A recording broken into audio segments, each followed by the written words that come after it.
প্রথম দেখাই বিষয়টি বেশ চিন্তার। ভেরিফাইড পেজ অথচ কোনো প্রোফাইল পিকচার নেই।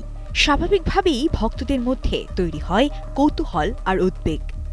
কেউ ভাবছেন পেজ হ্যাক হয়েছে, কেউ আবার খুঁজছেন এর পেছনে রাজনৈতিক বা সামাজিক কোনো বার্তা। তবে খোঁজ নিয়ে জানা গেছে বড় ধরনের কোনো বিপদের আশঙ্কা নেই। সংশ্লিষ্ট কয়েকজন শিল্পীর সঙ্গে যোগাযোগ করলে তারা জানান, প্রোফাইল পিকচার না থাকলেও তাদের ফেসবুক পেজ সম্পূর্ণ নিরাপদ এবং নিজেদের নিয়ন্ত্রণেই রয়েছে। নিয়মিত পোস্ট, স্টোরি এবং অন্যান্য কন্টেন্ট প্রকাশ করা হচ্ছে, অর্থাৎ পেজ হ্যাক বা সাসপেন্ড হওয়ার মতো কোনো ঘটনা ঘটেনি। তবে কেন এই হঠাৎ ছবিবিহীনতা?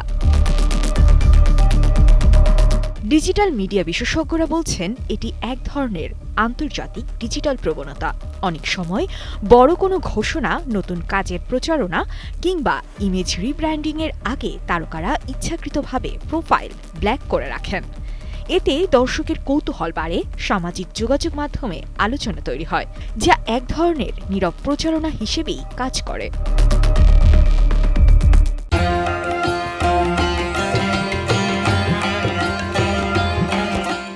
এদিকে আরেকটি দিকও উঠে এসেছে। সাম্প্রতিক সময়ে তারকাদের বিরুদ্ধে সোশ্যাল মিডিয়ায় ট্রলিং, বিদ্বেষমূলক মন্তব্য এবং ব্যক্তিগত আক্রমণ বেড়েছে।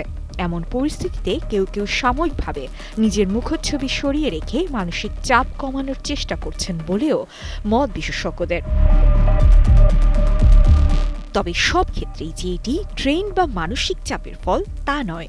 নাম প্রকাশে অনিচ্ছুক এক তারকা জানিয়েছেন, কিছু hacker group verified page clone করে ব্ল্যাকমেইল করার চেষ্টা করে। কখনো অর্থ দাবি, কখনো আলোচনায় আসাই তাদের লক্ষ্য। এমন ঝুঁকি এড়াতে অ্যাডমিনের পরামর্শেই সাময়িকভাবে প্রোফাইল পিকচার সরিয়ে রাখা হয়েছে।